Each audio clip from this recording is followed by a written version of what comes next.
Hi all, today let's make radish raita. First we need to keep the radish ready by grating it in a bowl and keep it aside. Next, in another bowl I've taken it yogurt, adding salt and then give it a good mix. Whisk it really very well till the smooth texture and then pour it to the radish mixture and give it a good mix. Now let's make a flavorful tasty tadka. In the tadka pan I've added in oil, I've added in coconut oil. You can add the oil of your choice. Then I've added in mustard seeds, urad dal, chana dal and fried really very well till it turns slightly brown.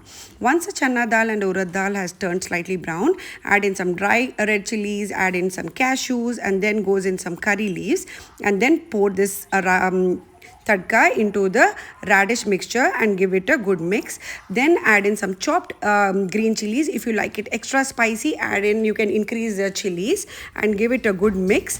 And then if you love peanuts, chia seeds, pumpkin seeds, you can top it up. Now I'm garnishing it with some fresh coriander leaves. Give it a really very good mix. Check for the salt at this stage. As I said, you can add in pomegranate, you can add in pumpkin seeds, you can add in sunflower seeds, you can add in chia seeds, anything. You can make it super healthy, super tasty, and then it's ready to serve. If you like my recipe, don't forget to like, share and subscribe to my channel. As I always say, enjoy your meal. Enjoy.